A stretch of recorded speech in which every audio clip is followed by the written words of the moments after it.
this book is either going to make or break everything that Bunny has done. If you are absolutely obsessed with Bunny, go ahead and subscribe and also watch the video that I made where I review Bunny. I'd be lying if I said I am not worried about reading this book. And why I'm worried is because Bunny is such a masterpiece that I'm like, what can this prequel sequel do?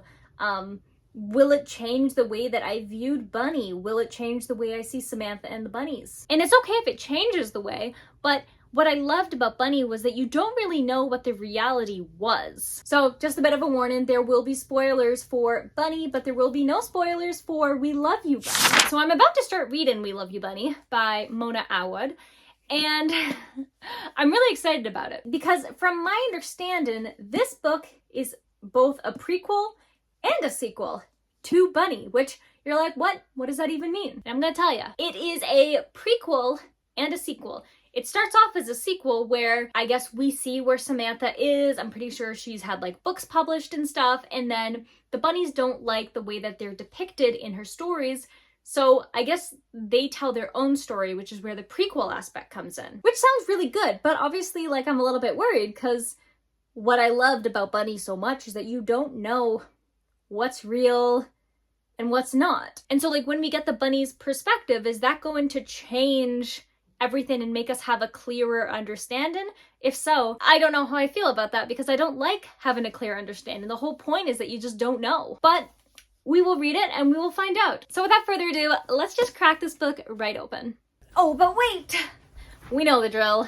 This has a dust cover and that needs to come off before I can read the book. So, I mean, I can already kind of see the pink, or maybe that's not actually part of the book, I don't know. But I'm just gonna assume that the book is pink underneath and hope, as I always do, that there will be a pretty design underneath. Maybe, I don't know, colors just like a blue. Maybe there'll be like a flower or some kind of origami under there. So let's find out. Oh, I see something. Oh, okay, not what I expected. I got the blue part, but not in the same way I was thinking. I was thinking that the blue would be like a design and the book would be pink, but I've been fooled, which is, okay, pretty, pretty. Ah, that's why I saw pink. That's cool. Okay, let's read this book for real. Crazy.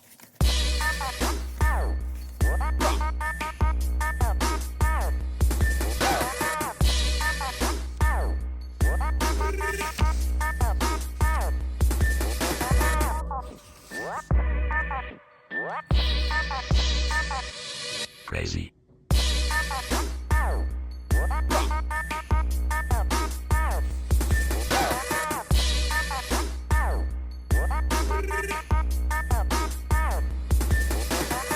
So I'm more than 100 pages into We Love You, Bunny, and here are my thoughts so far. I love the writing style of this author so much.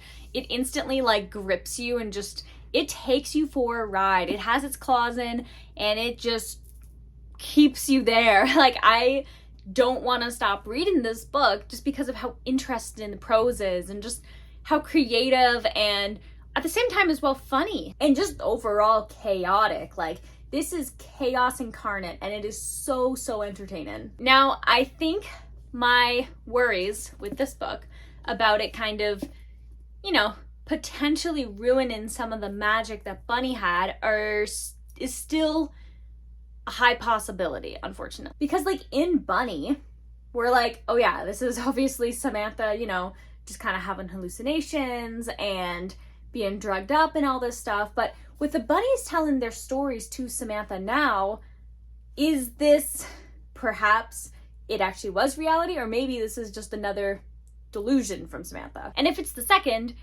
I think that might make me be like, okay, yeah, that's cool, that's acceptable. But I think for me, if what the bunnies are saying is actually true, then I think it might actually not 100% ruin it, but it will change the way that I view Bunny and We Love You, Bunny as a whole, which is a little bit scary. Like, I don't want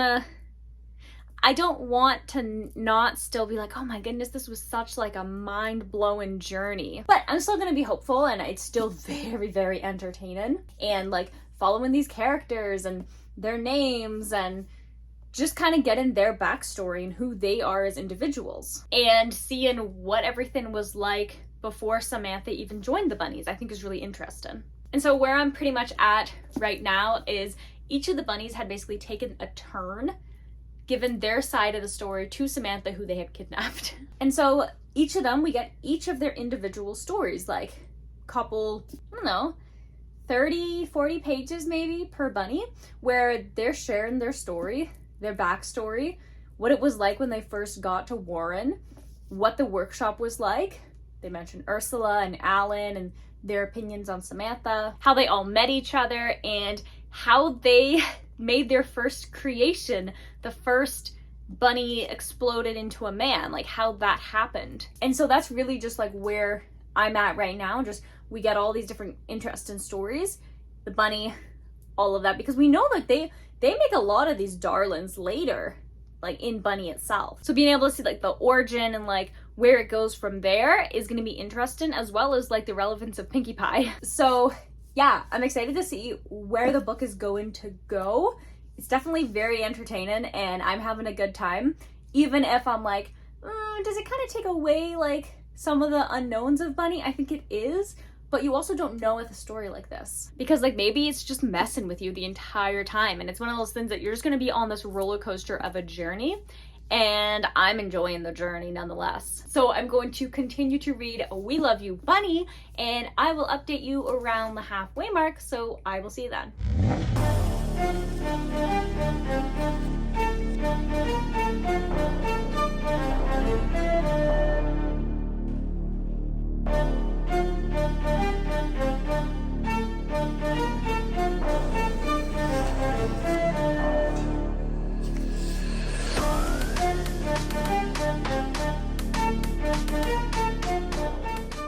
So I'm definitely more than halfway through We Love You, Bunny, and although the book is super entertaining, it's not as good as the first book.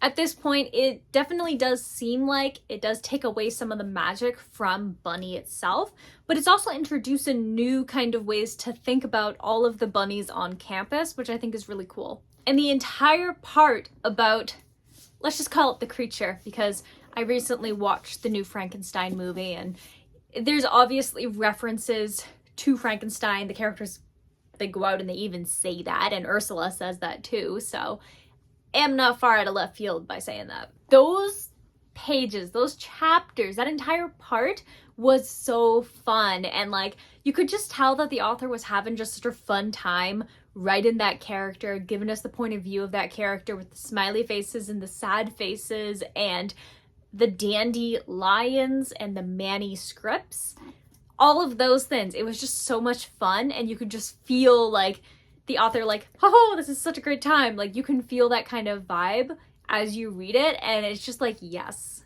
This book has definitely taken different turns in ways that you wouldn't really expect, and most of the time, at least so far, it seems like it lands, it hits different.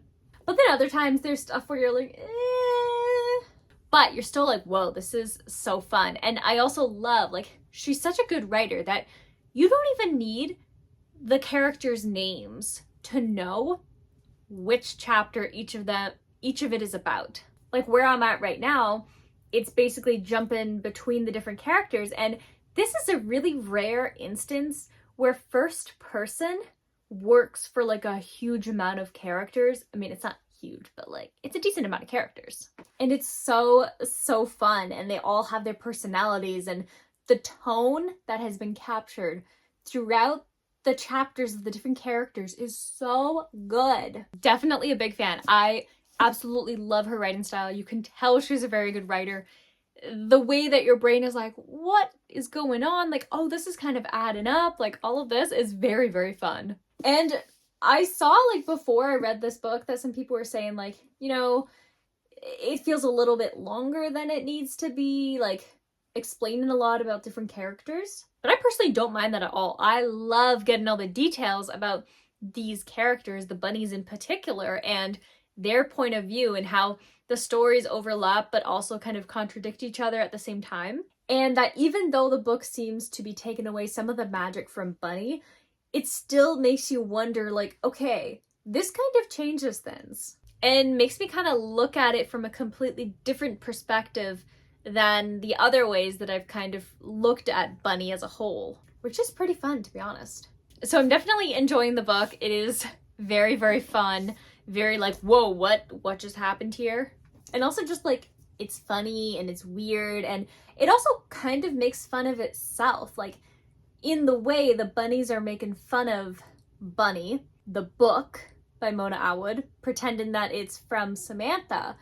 And so they're kind of poking fun at the book, and I imagine it's a lot of like critiques that perhaps the author has received. And so it's interesting to see that kind of play within the book in not like a super serious way either. Like, it honestly just sounds like the author is just trying to confuse us further, but make us think, you know? Does that make sense? So definitely enjoying the book. Certainly not as good as the original book, but it's so entertaining. So I'm going to continue to read We Love You, a Bunny, and I'll update you when I finish this book. So I will see you then with my final thoughts.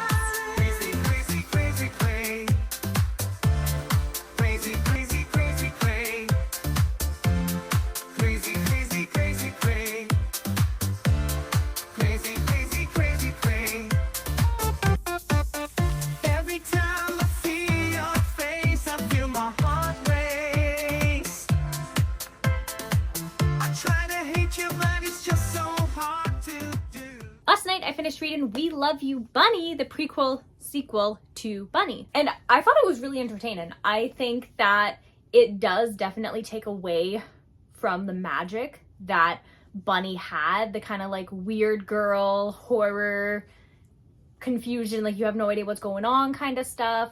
This book did kind of take away from that. But at the same time, it did also have its own kind of weird girl energy, its own kind of like what is going on kind of moments. But it kind of answered a lot of the unknowns that I really like that weren't answered in Bunny, if that makes sense. I also found that like Ursula just kind of got away scot-free. Like, it feels like that plot just kind of fizzled without a proper resolution. I didn't really like that part, to be honest. However, when you look at this book, aside from it, you know, kind of taking away some of the magic of the original book, you get a book that is wildly entertaining, very like, what is going on? Magical and interesting, and a lot of nods to Frankenstein. You get to learn more about the creation process. You get to learn about each individual bunny and really get to know them on a personal level that you didn't really get in the original book. And just kind of like how they view things and how they all kind of interact together and how the hive mind works. And it is very, very entertaining. Like, it's a pretty big book. It's like 500 pages or so. But for me, I didn't really find it that slow. I've seen some people say they found the book a bit slow, but I mean, I really enjoy books that just dive deep, deep, deep into characters. So for me, I really love that aspect about this book. I honestly think this book could have been better though. I think that instead of taking away from, you know, the whole magic aspect of Bunny, I think instead it would have been really cool to get more of the backstory of each of the bunnies. Like, what were they like before Warren, and then continue the story with them starting Warren and how they kind of meet each other and get to know each other, but without kind of showing the whole creation process or kind of how any of that works, which I'm kind of conflicted about as I say it, because like I loved learning about the creation process, but seeing how it was represented in the book really takes away everything that Samantha went through, in my opinion. And so I'm conflicted because I'm like, I think it could have been better if it just focused on the bunnies themselves, them as characters, and then maybe up until they all became friends, but maybe not showing the creation process. I don't know, I'm like conflicted on that because like the creation process itself is so up to interpretation to, are they actually exploding bunnies with their minds and created men? Or is it all just, you know, creative thinking? And I think that this book takes away that unknown, and that's the unknown that I really, really loved in the original book. So that's why I'm like, I don't know, like I'm so conflicted because like I wish that we didn't have an answer for that, if that makes sense. But then at the same time, it was so cool to read about Atreus and just his journey and how that tied together at the end. So yeah, I feel like I'm very conflicted with this book. It certainly wasn't as good as the first one.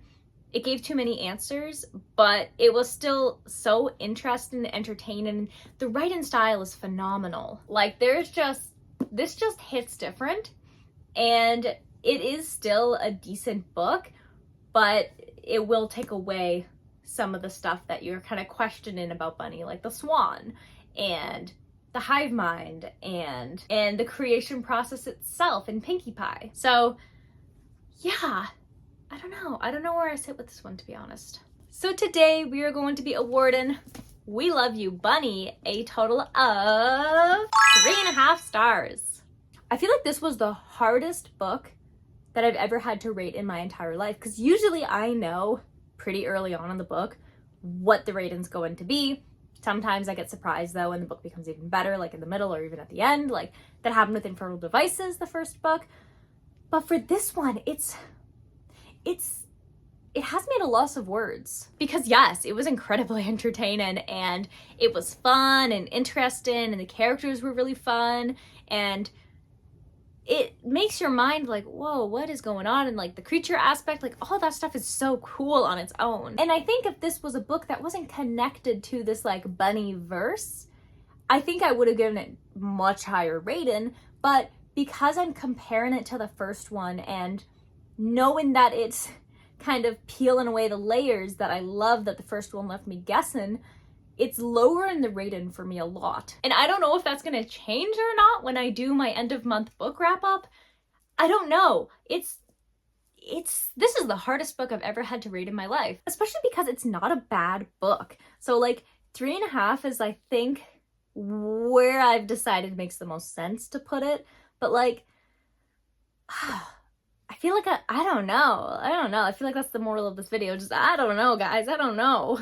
So the next book that I'm going to be reading is The Bridge Kingdom #1 by Danielle L. Jensen, and I'm very excited about this. So if you're interested in watching me read The Bridge Kingdom, or really any book that happens to be on my never-ending TBR, go ahead and subscribe if you haven't already. And with that, I'm going to wish you warm wishes and fish kisses, and I'll see you in the next video.